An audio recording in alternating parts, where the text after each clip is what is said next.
नमस्कार। आज का सुविचार thought of the day. Don't follow the simple path, keep the path simple. Not every goal is hard, sometimes even the largest goal is found easily. सरल मार्ग का अनुसरण मत करो, मार्ग को सरल रखो। प्रत्येक मंजिल कठिन नहीं होती, कभी कभी सबसे बड़ी मंजिल भी आसानी से मिल जाती है।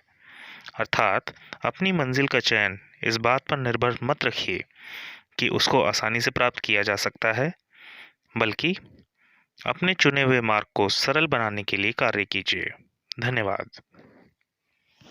मानव जाति की हर पीढ़ी का एक निरंतर युद्ध रहा है, भय के साथ युद्ध। वो जिनके पास साहस है उससे जीतने का, वो मुक्त हो गए, और जो भय के बंधन में पड़ गए वो तब तक पीड़ित रहे जब तक कि उनके पास भय को पराजित करने का साहस नहीं आया, या फिर जब तक मौत उन्हें नहीं ले जाती है। सुप्रभात। सिकंदर और पोरस के मध्य हुए युद्ध का वर्णन इतिहासकार कुछ इस प्रकार करते हैं। सिकंदर की विश्व विजय की सनक से हुई भारी क्षति से यूनानी सेनापति समझ गए थे कि अगर युद्ध चला तो सारे यवनी यहीं नष्ट हो जाएंगे। मीलों का सफर, रसद व मदद की कमी, सैनिकों और घोड़ों की घटती संख्या से मनोबल टूटने के कारण सेना ने नए अभियान के लिए आगे बढ़ने से इनकार कर दिया। विद्रोह से बचने के लिए सिकंदर ने लौटने का फैसला लिया और सिंधु नदी के मुहाने पर पहुंच घर की ओर जाने के लिए पश्चिम की ओर मुड़ा। सिकंदर ने झेलम के दूसरी ओर पड़ाव डाला। सेना का एक भाग झेलम नदी के द्वीप पर पहुंचा। पुरु के सैनिकों ने उनका पीछा कर यूनानी सैनिकों को मार डाला। बचने के लिए नदी में कूदे सैनिक उसी में डूब गए। बाकी बची अपनी सेना के साथ सिकंदर रात में नाव द्वारा हरनपुर से 60 किलोमीटर ऊपर की ओर पहुंच नदी को पार किया। वहां हुए भयंकर युद्ध में पुरु का बड़ा पुत्र वीरगति को प्राप्त हुआ। सिकंदर भागा, पर उस रास्ते से नहीं जहां से आया था। उसे क्षात्र या जाट प्रदेश के खतरनाक रास्ते से गुजरना पड़ा।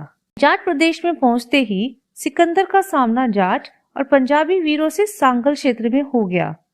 उसकी अधिकतर पलटन का सफाया जाटों ने कर दिया। भागते हुए सिकंदर पर एक जाट सैनिक ने बर्छा फेंका, जो उसके वक्ष कवच को बीनता हुआ पार हो गया। सिकंदर की मृत्यु पर इतिहासकार एकमत नहीं है।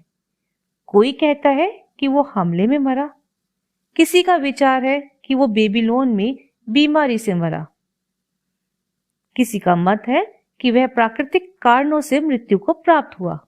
ऐसा भी कहा जाता है कि जश्न के दौरान गुप्त तरीके से उसकी हत्या कर दी गई थी।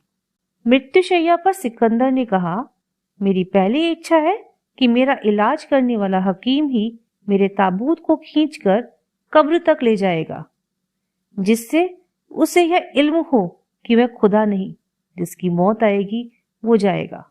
दूसरी ये कि जब मेरा ताबूत कब्र तक ले जाया जाए तो उस रास्ते में मेरे इकट्ठे किए हुए खजाने में से सोने चांदी बहुमूल्य पत्थर बिखेरे जाएं, जिससे दुनिया को यह पता चले कि आप इस दुनिया में जो दौलत बटोर रहे हैं वो खुदा के यहाँ काम नहीं आएगी। मेरी तीसरी इच्छा है कि मेरे दोनों हाथ ताबूत में से बाहर दिखाई देने चाहिए, जिससे सबको पता चले कि हम खाली हाथ आए हैं और खाली हाथ जाएंगे। तो यह थी सिकंदर की कहानी अलग अलग इतिहासकारों की कलम से। धन्यवाद। Good morning everyone. I Kanam Mittal presenting a story before you. People have been coming to the wise man complaining about the same problems every time. One day he told them a joke and everyone roared in laughter. After a couple of minutes he told them the same joke, only a few of them smiled. When he told the same joke for the third time, no one laughed anymore. The wise man smiled and said, "You cannot laugh at the same joke over and over. So why are you always crying about the same problem? Moral of the story is, worrying won't solve your problems. It'll just waste your time and energy. Thank you. Saint Mary church, Varanasi.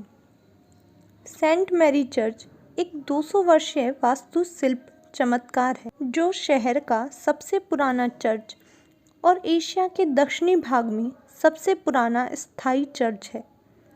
यह 1810 में reverend George Whitley द्वारा स्थापित किया गया था। यह वाराणसी में रहने वाले ब्रिटिश समुदाय और यूरोपीय लोगों के लिए एक महत्वपूर्ण चर्च था। इस चर्च में एक प्रोजेक्टिंग पोर्टिको और एक स्पायर है और खिड़कियों के स्थान पर इसमें लोवर वाले दरवाजे और हुडेड वेंटिलेशन है।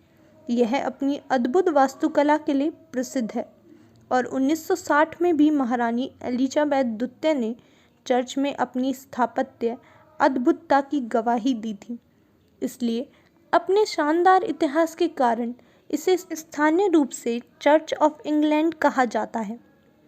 अपने पुराने निर्माण के बावजूद संरचना अच्छी तरह से बनाई रखी गई है और आकर्षक, और कई एंग्लो इंडियन और पर्यटक हर साल इसकी महिमा में हांफते हैं। हर क्रिसमस चर्च को परी रोशनी से रोशन किया जाता है और क्रिसमस कैरोल को उत्सव में गाया जाता है ना शानदार सेंट मैरी चर्च, वाराणसी। धन्यवाद।